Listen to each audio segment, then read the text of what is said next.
A very good morning to all. My name is Komal Bansal, Assistant Professor of Economics from Dr. B.R. Ambedkar Government College, Sri Ganganagar. Today's our topic is fiscal policy and monetary policy. आज का हमारा विषय है fiscal policy, राजकोषीय नीति और मौद्रिक नीति. किसी भी देश की आर्थिक स्थिति उस देश की आर्थिक नीति द्वारा नियंत्रित तथा व्यवस्थित होती है. मौद्रिक नीति तथा राजकोषीय नीति हमारे देश की दो प्रमुख आर्थिक नीतियां हैं. सरकार द्वारा देश की अर्थव्यवस्था को सुधारने के लिए जो नीति अपनाई जाती है उसे राजकोषीय नीति कहा जाता है. केंद्रीय बैंक द्वारा देश की अर्थव्यवस्था को सुधारने के लिए जो नीति अपनाई जाती है उसे मौद्रिक नीति कहा जाता है.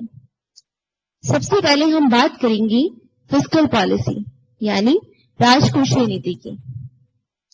Fiscal policy means the use of taxation, public borrowing, public expenditure by government for purposes of stabilization and development. राजकोषीय नीति सार्वजनिक ऋण, सार्वजनिक व्यय, करारोपण से संबंधित नीति है. It can either be expansionary or contractionary. यह expansionary और contractionary दोनों ही हो सकती है. एक्सपेंशनरी फिस्कल पॉलिसी का मतलब है यदि हमें अर्थव्यवस्था में मांग को बढ़ाना है, अर्थात लोगों के हाथ में पैसे की मात्रा को बढ़ाना है, तब गवर्नमेंट टैक्सेस की मात्रा को कम करती है और एक्सपेंडिचर की मात्रा को बढ़ाती है. कॉन्ट्रैक्शनरी फिस्कल पॉलिसी का उपयोग तब किया जाता है जब हमें अर्थव्यवस्था में मांग को कम करना है, अर्थात लोगों के हाथ में पैसे की मात्रा को कम करना है. इस स्थिति में सरकार टैक्सेस को बढ़ाती है और गवर्नमेंट एक्सपेंडिचर यानी सार्वजनिक व्यय को कम करती है. फिस्कल पॉलिसी में हमने 3 तथ्यों की बात की है: पब्लिक एक्सपेंडिचर सार्वजनिक व्यय, सार्वजनिक ऋण और सार्वजनिक आय. पब्लिक एक्सपेंडिचर गवर्नमेंट किन किन चीजों पर करती है? गवर्नमेंट 2 तरह के पर्पस से पब्लिक एक्सपेंडिचर करती है. एक है डेवलपमेंट पर्पस और दूसरा नॉन डेवलपमेंट पर्पस. विकासात्मक व्यय और गैर विकासात्मक व्यय. विकासात्मक व्यय में हमें इंफ्रास्ट्रक्चर क्या होता है?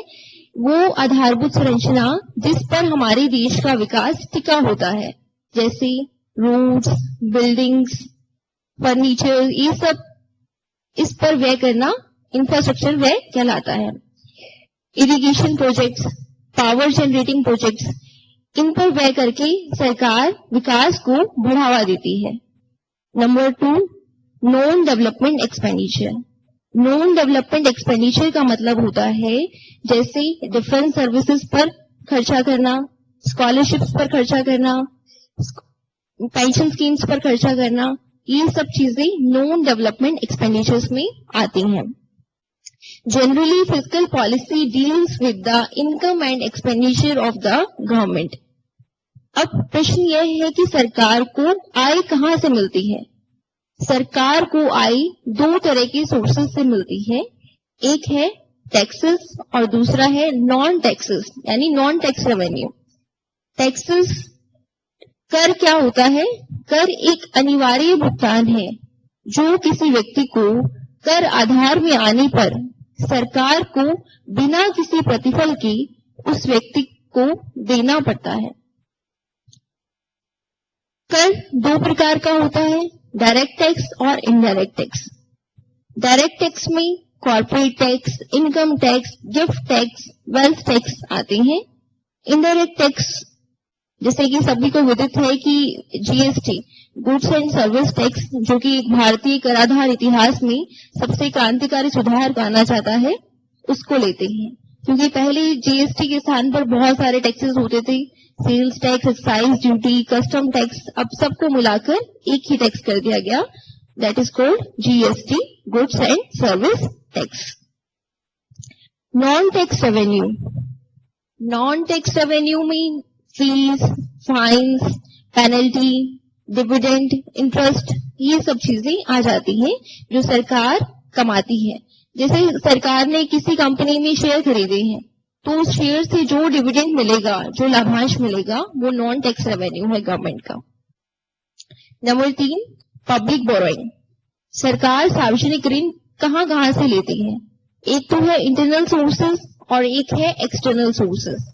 इंटरनल डेट यानी सरकार देश के अंदर ही ऋण लेने की व्यवस्था करती है, चाहे वो आरबीआई से ऋण ले या फिर कमर्शियल बैंक से ऋण ले। एक्सटर्नल डेट का मतलब होता है बोरोइंग्स फ्रॉम फॉरेन। सरकार विदेशों से ऋण जब लेती है तो उसे एक्सटर्नल डेट कहते हैं। इंटरनल डेट में जब सरकार आरबीआई से ऋण लेती है तो इसका एक तरीका डेफिसिट फाइनेंसिंग भी है। इसको हिंदी में कहते हैं हिनार्थ प्रबंधन, यानी आरबीआई द्वारा नए नोट छापना। हिनार्थ प्रबंधन के माध्यम से सरकार अपनी खर्चे को पूरा करती है।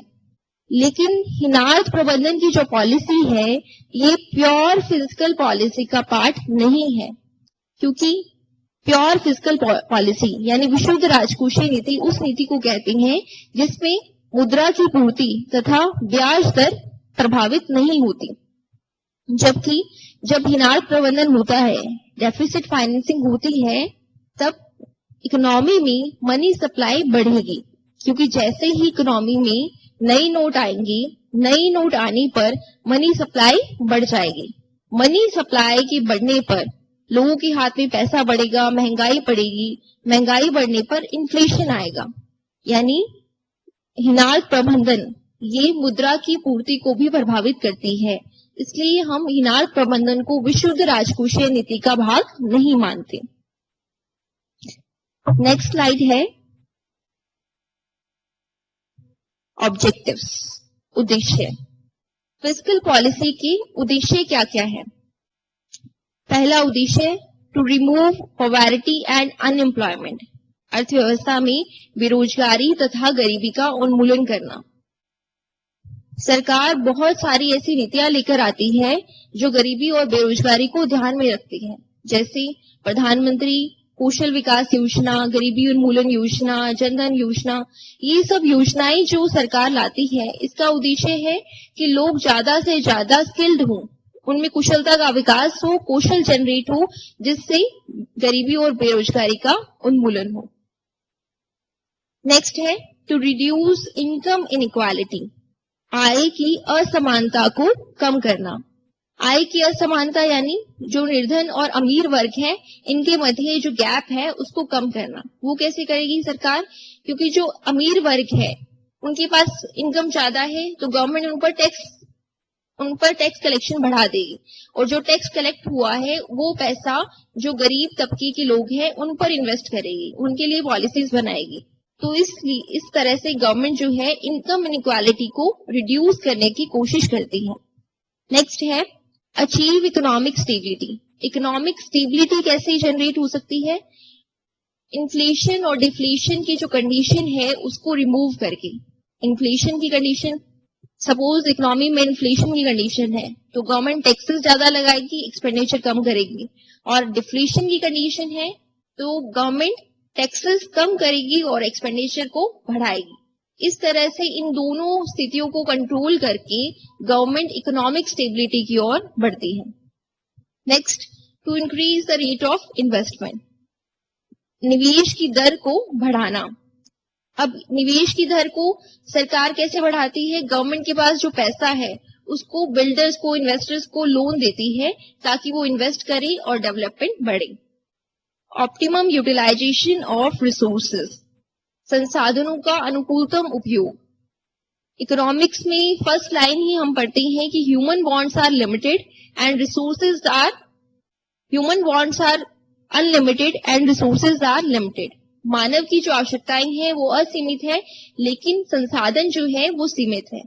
तो सरकार इन सीमित संसाधनों को उन व्यक्तियों तक पहुंचाने की कोशिश करती है जो जिनको इनकी सबसे ज्यादा जरूरत है, और इन संसाधनों का अनुकूलतम उपयोग के लिए इन संसाधनों को उन व्यक्तियों तक पहुंचाने की कोशिश करती है।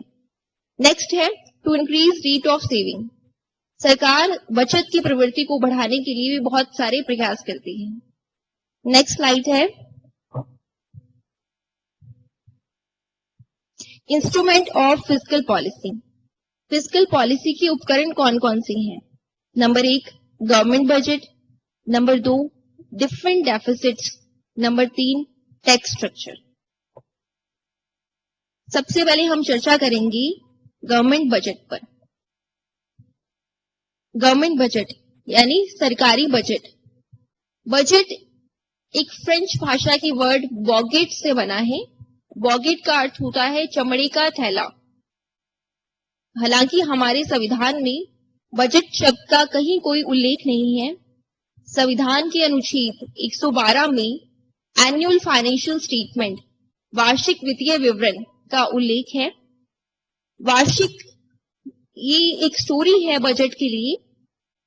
ब्रिटिश वित्त मंत्री जब संसद में अपना वित्तीय प्रस्ताव लेकर गए तो वो एक चमड़े की थैली में लेके गए।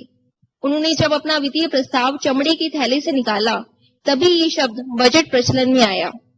वैसे ही हमारे संविधान के आर्टिकल 112 में एनुअल फाइनेंशियल स्टेटमेंट है, लेकिन इसे आम भाषा में हम आम बजट कह देते हैं।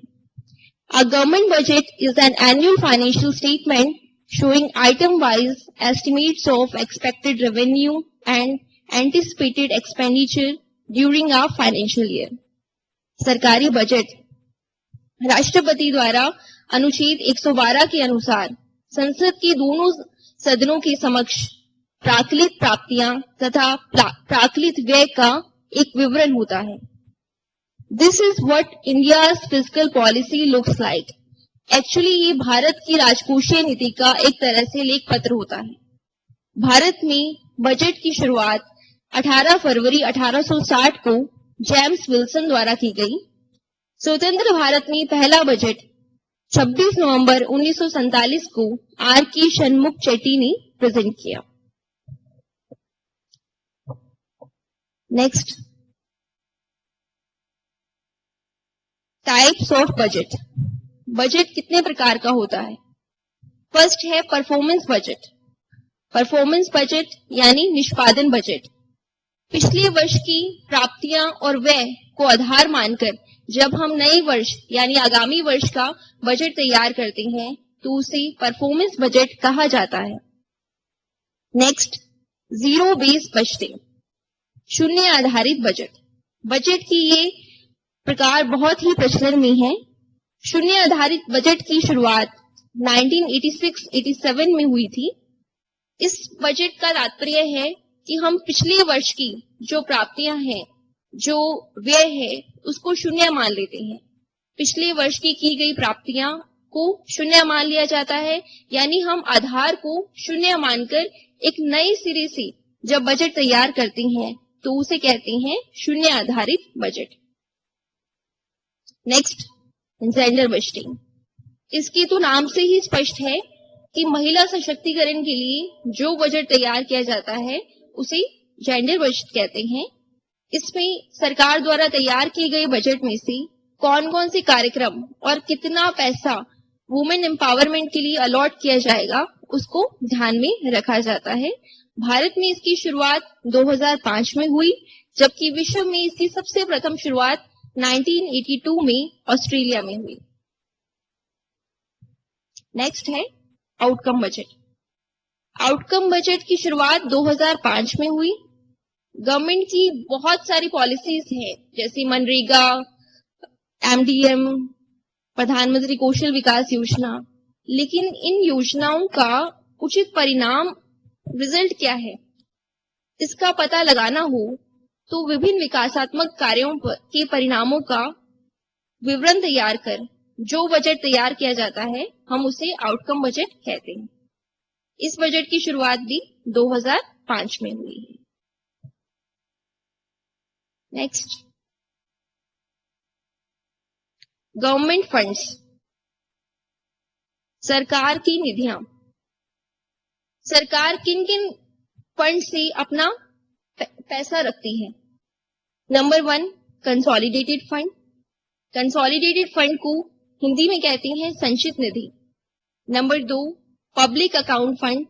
पब्लिक अकाउंट को कहते हैं लोक लेखा निधि। Number 3, contingency fund. Contingency fund को कहा जाता है संचित निधि। कंसोलिडेटेड फंड यानी संचित निधि।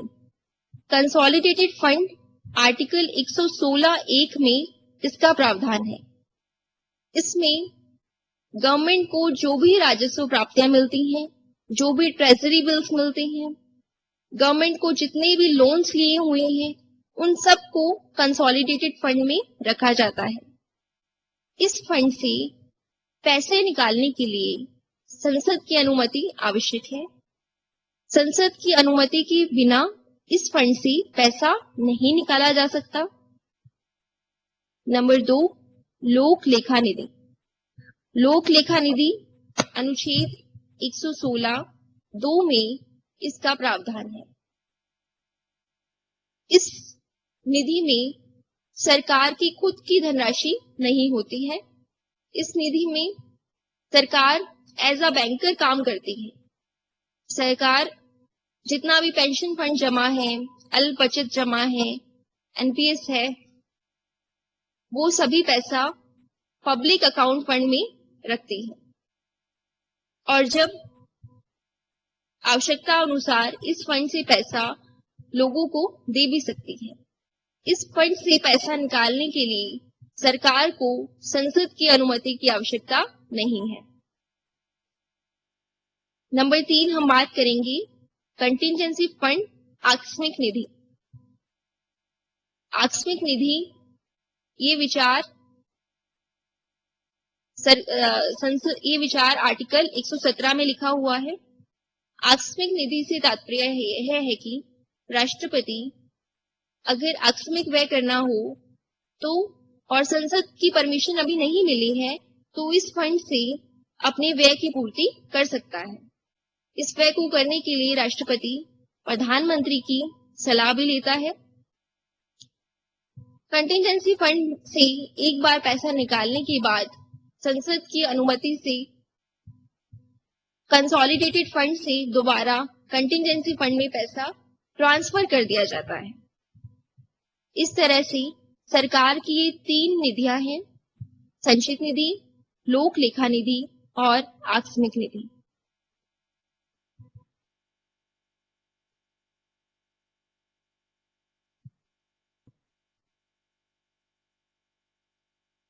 Next slide, central budget, government का बजट। सेंट्रल बजट को 2 भागों में बांटा जाता है, revenue budget and capital budget. राजस्व बजट और पूंजीगत बजट। राजस्व बजट को 2 भागों में बांटा जाता है, revenue receipts and revenue expenditure. राजस्व प्राप्तियां और राजस्व व्यय। पूंजीगत बजट को भी 2 भागों में बांटा जाता है, पूंजीगत प्राप्तियां और पूंजीगत व्यय। राजस्व प्राप्तियां। राजस्व प्राप्तियां उन प्राप्तियों को कहती हैं जिससे सरकार की कोई देयता सृजित नहीं होती और परिसंपत्तियों में किसी भी प्रकार की कमी नहीं होती। एसेट्स में कोई रिडक्शन नहीं होता, साथ ही कोई भी लायबिलिटी जनरेट नहीं होती। रेवेन्यू रिसीट्स में। रेवेन्यू रिसीट्स में हम किन किन चीजों को शामिल करते हैं? रेवेन्यू रिसीट्स में हम लेंगे tax revenue and non tax revenue. Taxes 2 प्रकार की होती हैं, direct tax and indirect tax. Direct tax उन टैक्सेस को कहते हैं जिसमें करापात और कराघात एक ही व्यक्ति पर पड़ता है। इसमें एक व्यक्ति दूसरे व्यक्ति को कर का भार वहन स्थानांतरित नहीं कर सकता, जैसे आयकर, निगम कर, वेल्थ टैक्स, ये सभी टैक्सेस रेवेन्यू रिसीट्स में आते हैं। नॉन टैक्स रेवेन्यू में फीस, फाइन्स, पेनल्टी, इंटरेस्ट, जैसे गवर्नमेंट ने किसी को लोन दे रखा है तो उससे जो ब्याज की प्राप्ति होगी तो ये भी रेवेन्यू रिसीट्स का ही भाग है। नेक्स्ट है रेवेन्यू एक्सपेंडिचर, राजस्व व्यय। राजस्व व्यय में उन व्यय को शामिल करते हैं जिसमें लायबिलिटी में किसी भी प्रकार की कमी ना आए और एसेट्स में किसी भी प्रकार की बढ़ोतरी ना हो। रेवेन्यू एक्सपेंडिचर में हम लेंगे पेंशन्स को, बचत फंड्स को, अनुदान को, ये सब चीजें रेवेन्यू एक्सपेंडिचर में आती हैं। स्कॉलरशिप्स को।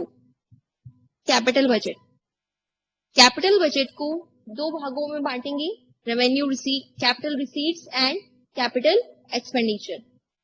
कैपिटल रिसीट्स उन रिसीट्स को कहते हैं जिससे लायबिलिटी जो है वो बढ़ जाए, साथ ही जो एसेट्स है उसकी मात्रा कम हो जाए। लायबिलिटी में वृद्धि हो यानी हमारी देयता में वृद्धि हो जाए और परिसंपत्तियों में कमी आए, उन प्राप्तियों को हम पूंजीगत प्राप्तियां कहते हैं। जैसे लोन लेना, गवर्नमेंट दो तरह से लोन लेती है, इंटरनल डेट और एक्सटर्नल डेट। ये दोनों ही डेट कैपिटल रिसीट्स में आते हैं। डिसइन्वेस्टमेंट, डिसइन्वेस्टमेंट यानी विनिवेश, सरकार द्वारा अपनी प्रतिभूतियों को बेचना। गवर्नमेंट जब सेल कर देती है अपनी बिल्डिंग्स को तो उसे डिसइन्वेस्टमेंट कहा जाता है। डिसइन्वेस्टमेंट से जो परिसंपत्तियां हैं उसमें कमी आती है और जो लोन्स है, लोन से देयताओं में वृद्धि होती है। इसके अलावा अल्प बचत जमा, पेंशन फंड जमा, ये भी कैपिटल रिसीट्स का भाग है। नेक्स्ट है कैपिटल एक्सपेंडिचर। कैपिटल एक्सपेंडिचर यानी पूंजीगत व्यय। पूंजीगत व्यय कहते हैं जिससे हमारी जो लायबिलिटीज है उसमें कमी आए और साथ में हमारे जो एसेट्स का कलेक्शन है वो बढ़ जाए। अगर हम इकोनॉमिक पॉइंट ऑफ व्यू से देखें तो revenue receipts is good for economy and capital expenditure is good for economy, क्योंकि कैपिटल एक्सपेंडिचर से हमारी देयताओं में कमी आ रही है और साथ ही हमारी जो एसेट्स हैं यानी परिसंपत्तियां हैं उसमें वृद्धि हो रही है। कैपिटल एक्सपेंडिचर में हम किन किन चीजों को शामिल करेंगे? हम शामिल करेंगे बिल्डिंग्स को, न्यू इन्वेस्टमेंट्स को, भवन को। और कैपिटल एक्सपेंडिचर में जैसे हमने किसी से लोन लिया है, गवर्नमेंट ने लोन लिया है, तो अगर वो लोन पेमेंट कर देती है तो that is a part of capital expenditure. Loan payment ये सब कैपिटल एक्सपेंडिचर का पार्ट है। इकोनॉमिक पॉइंट ऑफ व्यू से देखिए तो revenue expenditure and capital receipts is not good for economy and revenue receipts and capital expenditure is good for economy.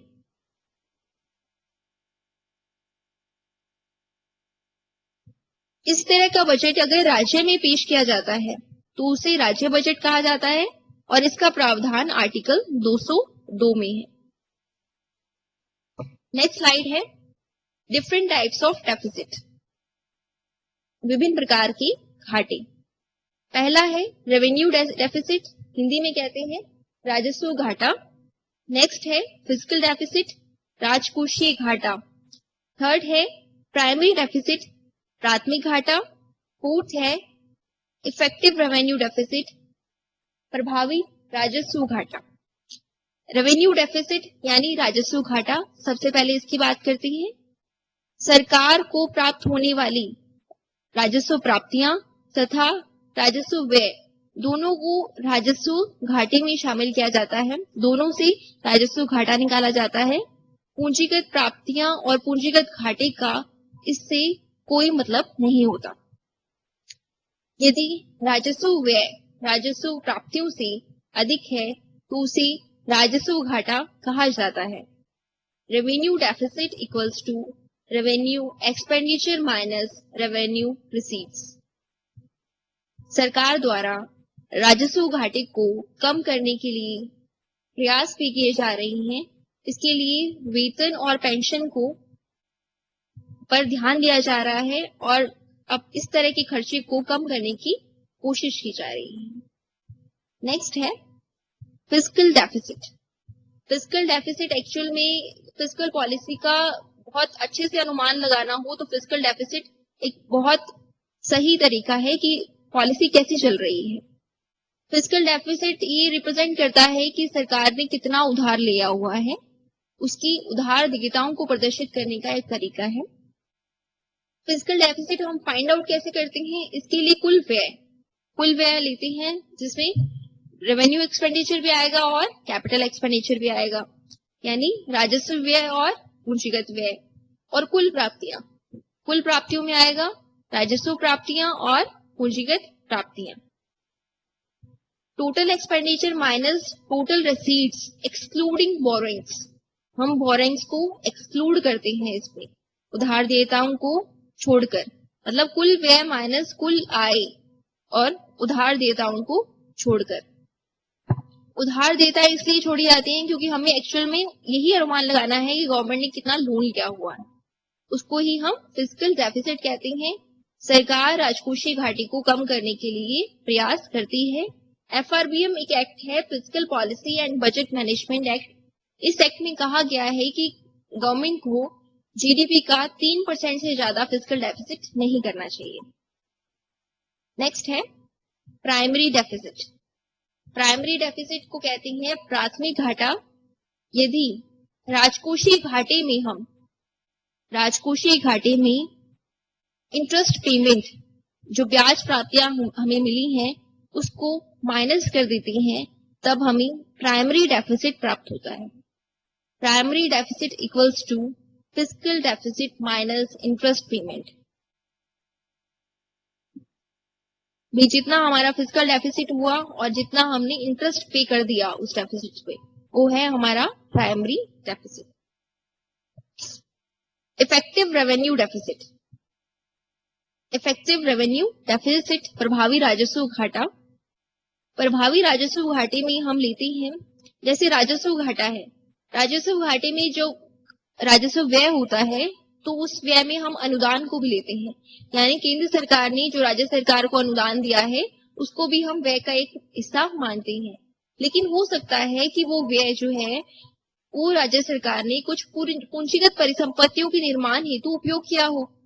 अब तो वो जो पूंजीगत परिसंपत्तियों के निर्माण हेतु उपयोग आता है वो माइनस कर देते हैं हम रेवेन्यू डेफिसिट में से, फिर हमें प्राप्त होता है इफेक्टिव रेवेन्यू डेफिसिट। इसका जो विचार है इफेक्टिव रेवेन्यू डेफिसिट का, ये 2011-12 में पेश किया गया, लेकिन 2012-13 में एफआरबीएम एक्ट में इसे लागू कर दिया गया। Effective revenue deficit equals to revenue deficit minus पूंजीगत परिसंपत्ति, यानी कैपिटल एसेट्स को जनरेट करने के लिए दिया गया loan. Next slide is some more terms. Fiscal policy में कुछ हम और भी टर्म्स को यूज करते हैं, उसके बारे में बात करते हैं आप। फिस्कल विशिशियस सर्कल, यानी राजकोषीय दुष्चक्र। राजकोषीय दुष्चक्र ये एक टर्म आती है, फिस्कल विशिशियस सर्कल। इसका मतलब है कि यदि सरकार जो है सार्वजनिक व्यय में वृद्धि कर देती है, ऋण लेकर बहुत ज्यादा खर्च करती है, इस खर्च करने से महंगाई बहुत बढ़ती है, लोगों की डिमांड बढ़ती है। महंगाई बढ़ने से और खर्च करने से, ऋण लेने से सरकार को ब्याज का भुगतान भी ज्यादा करना पड़ता है। ब्याज का भुगतान ज्यादा करेगी सरकार तो राजस्व घाटा बढ़ेगा। राजस्व घाटा बढ़ेगा तो इस राजस्व घाटे को पूरा करने के लिए सरकार और अधिक मात्रा में ऋण लेगी, और ऋण लेने से फिर दोबारा से क्या होगा, एक दुष्चक्र फैल जाएगा। ऋण की पूर्ति के लिए क्या करेगी, और ऋण लेगी, इसलिए अर्थव्यवस्था में एक दुष्चक्र फैल जाएगा जिसे हम कहते हैं राजकोषीय दुष्चक्र। Number 2, fiscal consolidation. Fiscal consolidation को कहते हैं राजकोषीय समेकन। राजकोषीय समेकन का विचार सन 1991 में आया था। इसका मतलब है कि जितने भी प्रकार के घाटे हैं उसको कम कर दिया जाए। फिस्कल कंसोलिडेशन मतलब जितने भी सरकार घाटे उठा रही है उसको कम कर दिया जाए और ऋण की मात्रा को बहुत अधिक कम कर दिया जाए। मतलब घाटों को भी कम करना और जितना लोन लिया हुआ है उसको भी कम करना, उसे कहते हैं फिस्कल कंसोलिडेशन। फिस्कल कंसोलिडेशन के लिए गवर्नमेंट बहुत सारे प्रयास करती है। ये जो सब्सिडीज है, पेंशन्स है, इस पर फोकस करती है कि इसको कम से कम किया जाए, घाटे को बहुत कम से कम किया जाए, लोन की मात्रा को कम से कम किया जाए। और इसके लिए एक एक्ट भी बनाया है गवर्नमेंट ने, जो कि हमारी नेक्स्ट टर्म है FRBM एक्ट। हिंदी में कहते हैं राजकोषीय उत्तरदायित्व व बजट प्रबंधन अधिनियम, fiscal responsibility and budget management act. ये जो एक्ट है ये 2005 में आया, 2003 में आया था ये एक्ट। इस एक्ट में कहा गया कि जितना भी आपका रेवेन्यू डेफिसिट है यानी राजस्व घाटा है, उसको 2008-9 तक शून्य कर दिया जाए। Revenue deficit should be zero in the 2008-9 year and fiscal deficit should be 3% of GDP। और जो हमारा राजकोषीय घाटा है उसको GDP का 3% होना चाहिए। लेकिन जो ये एक्ट है ये ज्यादा टाइम तक मतलब ये सक्सेसफुल नहीं हो पाया। Fiscal responsibility and budget management act ये सक्सेसफुल नहीं हो पाया। गवर्नमेंट इस लक्ष्य को प्राप्त करने में असफल रही है। FRBM एक्ट की समीक्षा हेतु एक समिति का गठन किया गया है। अब उसका नाम है NK सिंह समिति। NK सिंह समिति, इसका गठन किया गया है ताकि FRBM एक्ट की समीक्षा की जा सके। इस एक्ट ने जो लक्ष्य रखे हैं वो ये इस प्रकार है। इसमें कहा गया है समिति में कि 2019-20 तक जो फिस्कल डेफिसिट है, ये जो राजकोषीय घाटा है, उसको 3% तक लेकर आएंगे और 2022-23 तक उस फिस्कल डेफिसिट को हम 2.5% तक लेकर आएंगे। जो डेट GDP रेशियो है वो 0.80% तक कहा है उन्होंने। और जो रेवेन्यू डेफिसिट यानी राजस्व घाटा, उसकी मात्रा को 2022-23 तक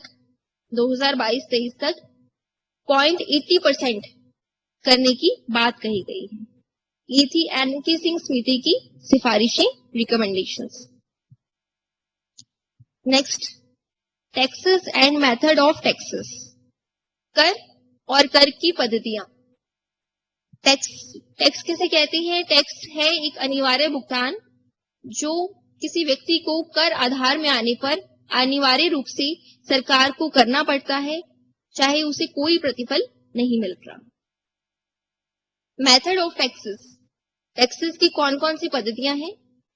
सबसे पहले बात करते हैं रिग्रेसिव टैक्स सिस्टम।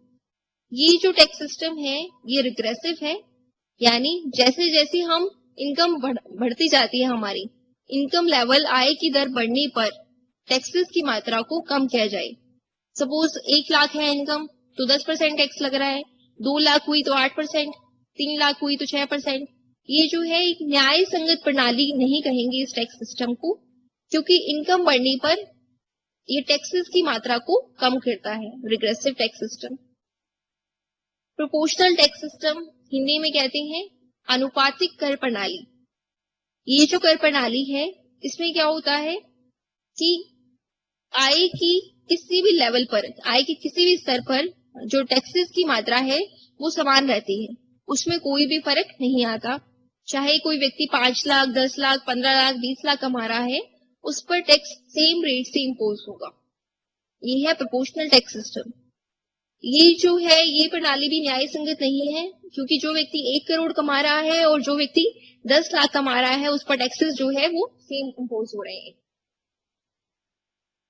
नेक्स्ट है progressive tax system. Progressive tax system यानी प्रगतिशील कर प्रणाली। प्रगतिशील कर प्रणाली उस प्रणाली को कहते हैं जैसे जैसे हम टैक्सेस की मात्रा को जैसे जैसे एक किसी व्यक्ति का इनकम लेवल बढ़ता है 5 लाख से 10 लाख, 10 लाख से 15 लाख, तो टैक्स की जो अमाउंट है वो भी उसी रेट से बढ़ेगी। जैसे 5 लाख तक 0 टैक्स, 10 लाख तक 20% टैक्स, 10 लाख से ऊपर तो टैक्स की रेट और बढ़ जाएगी। जैसे जैसे इनकम लेवल बढ़ेगा तो टैक्स रेट भी उसी अकॉर्डिंग बढ़ेगी। जो प्रोग्रेसिव टैक्स सिस्टम है इसको हम कहते हैं न्याय संगत प्रणाली। बिल्कुल न्याय हो रहा है, जैसे जैसे हमारा इनकम बढ़ा उस अकॉर्डिंग हमारा क्या बढ़ा, टैक्सेस भी बढ़ा। Degressive tax system, degressive tax system actually ये मेल होता है किसका, प्रोपोर्शन का और प्रोग्रेसिव का, दोनों का ही, कि एक लेवल पर आकर धीरे धीरे जो इनकम लेवल क्या होता है, बढ़ता है, तो टैक्सेस भी उसी अकॉर्डिंग बढ़ते हैं। लेकिन फिर एक लेवल पर आकर टैक्सेस की मात्रा जो है वो कांस्टेंट हो जाती है। सपोज 50 लाख तो इनकम लेवल के अकॉर्डिंग टैक्सेस बढ़ रहा है, और आफ्टर 50 लाख एक टैक्स रेट डिसाइड कर दी जाए, जैसे 30%, कि जो व्यक्ति 50 लाख से अधिक कमा रहा है उस पर 30% की दर से हम टैक्स लगाएंगे। तो ये आता है डिग्रेसिव सिस्टम, जो फर्स्टली तो क्या होती है, प्रोग्रेसिव, और बाद में जाकर प्रोपोर्शनल में चेंज हो जाती है। इसे हम कहते हैं डिग्रेसिव टैक्स सिस्टम। तो ये मेथड्स अब हमने स्टडी कर लिए हैं, regressive, proportional, progressive and degressive tax system.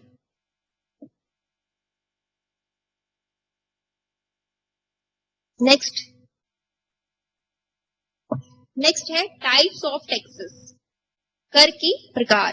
क्योंकि हमने पढ़ा था कि इंस्ट्रूमेंट ऑफ जो फिस्कल पॉलिसी है वो तीन टाइप्स की, तीन भागों में बांटा है हमने। पहले भाग में हमने पढ़ा गवर्नमेंट बजट के बारे में, कि सरकार क्या क्या बजट में बताती है, और ये फिस्कल पॉलिसी का एक तरह से लेख पत्र होता है। फिर हमने बताया different types of deficit, fiscal deficit क्या है, रेवेन्यू डेफिसिट क्या है। फिर अब हम बात करते हैं कर प्रणाली की, टाइप्स ऑफ टैक्सेस। इसकी बात हमने पहले भी की है। अभी टैक्सेस जो है दो प्रकार के हैं, डायरेक्ट टैक्स और इनडायरेक्ट टैक्स। डायरेक्ट टैक्स का मतलब ऐसा टैक्स होता है ये जिसका इंसिडेंस और इम्पैक्ट एक ही व्यक्ति पर पड़ता है। इसमें एक व्यक्ति दूसरे व्यक्ति पर अपने कर का भार स्थानांतरित नहीं कर सकता। डायरेक्ट टैक्स में कौन कौन से टैक्सेस हम इंक्लूड करेंगे, income tax, corporate tax, wealth tax और गिफ्ट टैक्स। आयकर जो है ये आयकर अधिनियम 1961 के तहत व्यक्ति पर लगाया जाता है, सैलरीड पर्सन पर। जो लोग सैलरीड पर्सन हैं उन पर इनकम टैक्स लगाया जाता है, उनकी इनकम पर। कॉर्पोरेट टैक्स, निगम कर, सरकार को जो टैक्स मिलता है उसका सबसे बड़ा भाग है कॉर्पोरेट टैक्स। ये जो निगम कर है, कंपनियों को मिलने वाले लाभांश पर जो कर लगाया जाता है उसे निगम कर कहते हैं। वेल्थ टैक्स, संपत्ति कर, जो व्यक्ति की संपत्ति है उस पर जो कर लगाया जाता है उसे संपत्ति कर कहते हैं। गिफ्ट टैक्स, ये सभी जो टैक्सेस हैं ये डायरेक्ट टैक्स का पार्ट है। इनडायरेक्ट टैक्स उन टैक्सेस को कहते हैं जिसमें एक व्यक्ति पर इम्पैक्ट पड़ रहा है और दूसरे व्यक्ति पर इंसिडेंस पड़ रहा है। भी कर लगाया किसी व्यक्ति पर भार वहन किया किसी व्यक्ति ने, उसे कहते हैं अप्रत्यक्ष कर। इसमें एक व्यक्ति दूसरे व्यक्ति पर कर का भार स्थानांतरित कर देता है। इनडायरेक्ट टैक्सेस में पहले sales tax, custom tax, lottery tax, luxury tax, entertainment tax, gift, ये इस तरह के बहुत सारे टैक्सेस थे, सैनवेट, वैट।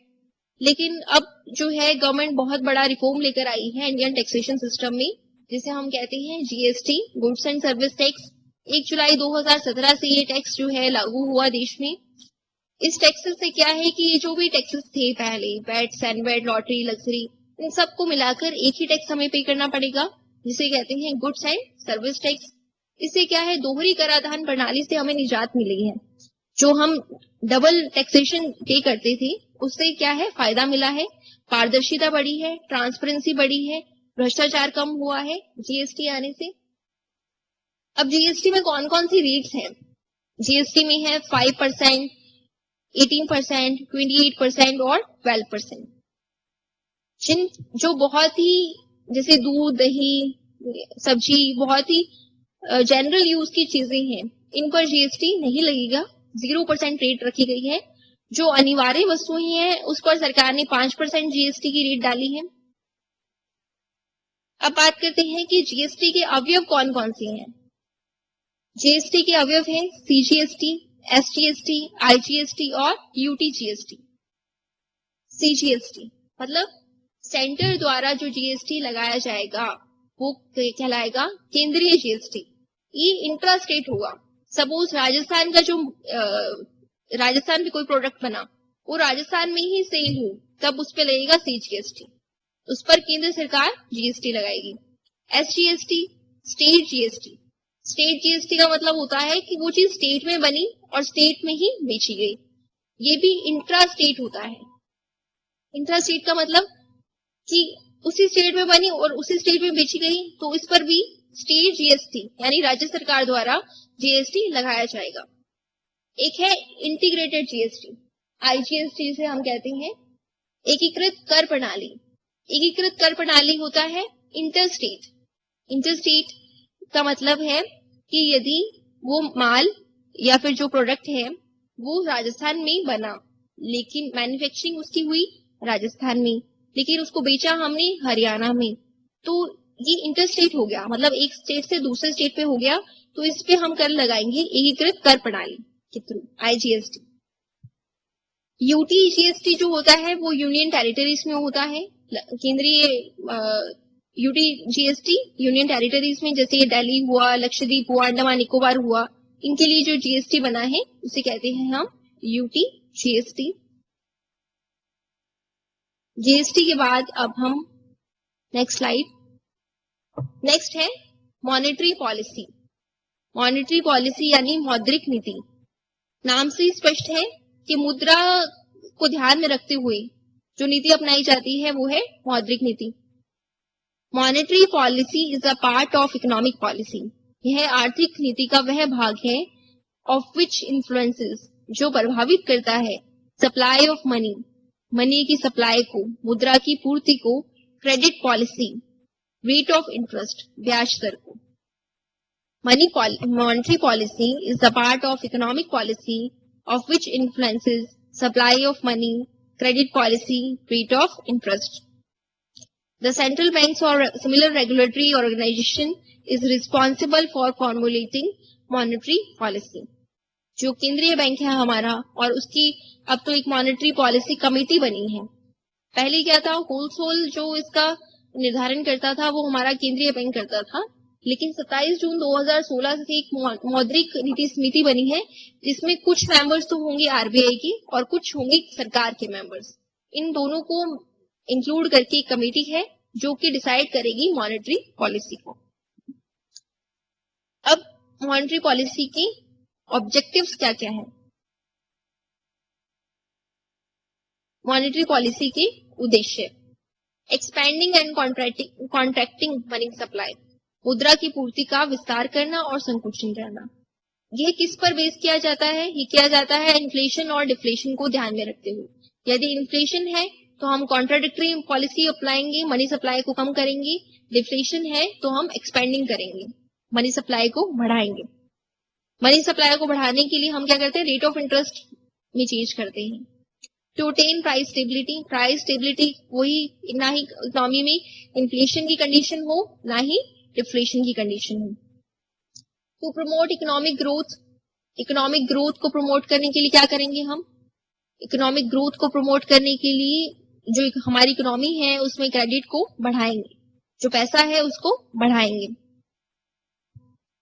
और promote saving and investment, savings और इन्वेस्टमेंट को प्रमोट करने के लिए क्या किया जाता है, सेविंग्स और इन्वेस्टमेंट को प्रमोट करने के लिए सपोज जो हमारी रेट ऑफ इंटरेस्ट है उसमें कमी कर दी जाती है, या फिर रेट ऑफ इंटरेस्ट कमी कर दी जाती है तो इन्वेस्टमेंट बढ़ेगा, और रेट ऑफ इंटरेस्ट को बढ़ा दिया जाता है तो सेविंग्स बढ़ेंगी। इस तरह से गवर्नमेंट जो है, इस तरह से जो मॉनेटरी इंस्टीट्यूशंस है वो काम करती है इन सब ऑब्जेक्टिव्स को अचीव करने के लिए।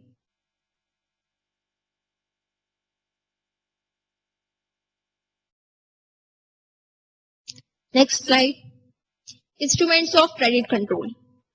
क्रेडिट को कंट्रोल करने के लिए कौन कौन से यंत्र है, पहला है, इसको दो भाग में बांटेंगे हम, quantitative methods and qualitative methods.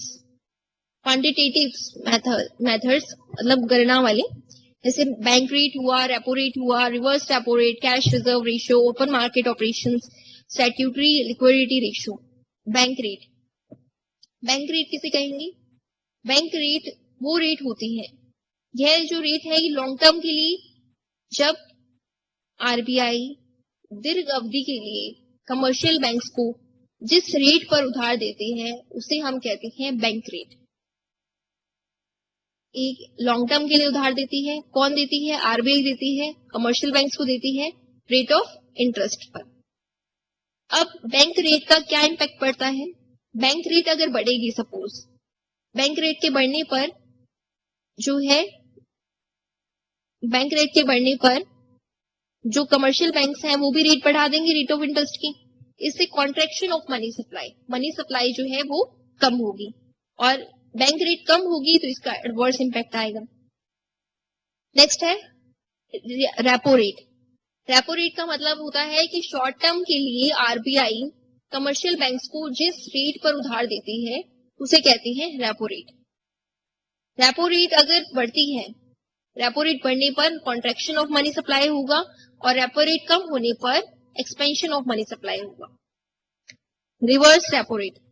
Reverse repo rate का मतलब होता है कमर्शियल बैंक्स ने अपनी कुछ सेविंग्स आरबीआई के पास रखी है, तो आरबीआई उस सेविंग्स के बदले जो उसे रेट ऑफ इंटरेस्ट दे रही है वो रिवर्स रेपो रेट कहलाता है। Cash reserve ratio. नेक्स्ट है cash reserve ratio. Cash reserve ratio is the minimum reserve which is to kept by commercial banks with RBI। मतलब ये वो न्यूनतम अनुपात होता है जो कमर्शियल बैंक्स को आरबीआई के पास रखना पड़ता है।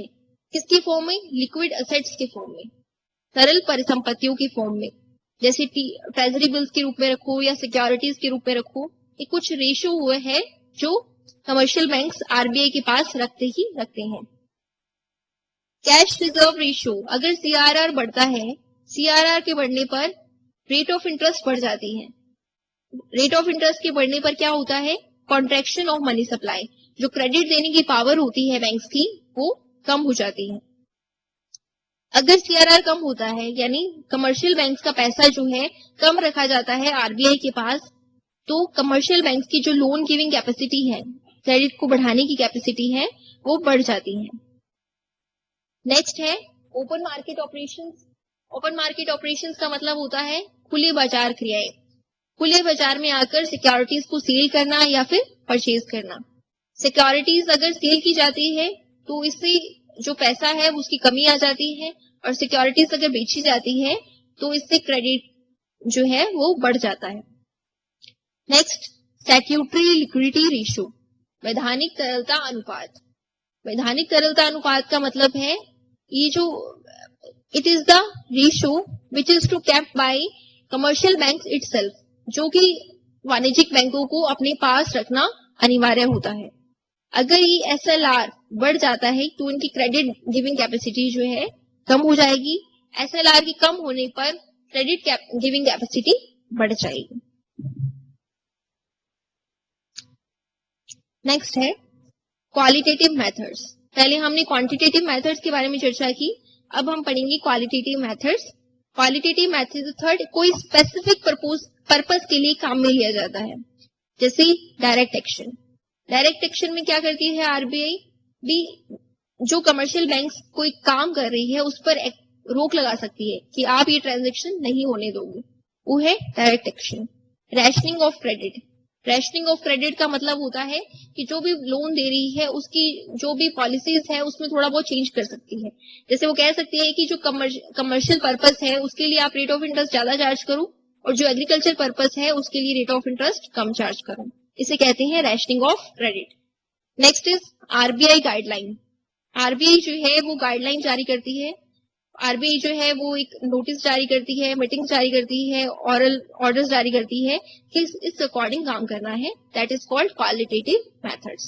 Direct action, rationing of credit, RBI guideline, मतलब इसमें जो है स्पेसिफिक पर्पस के लिए हम काम कर सकते हैं, कोई स्पेसिफिक डिसीजन ले सकते हैं क्वालिटेटिव मेथड में।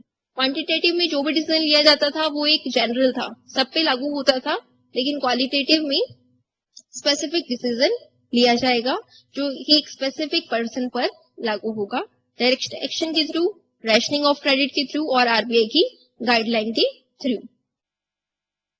And next slide is thank you.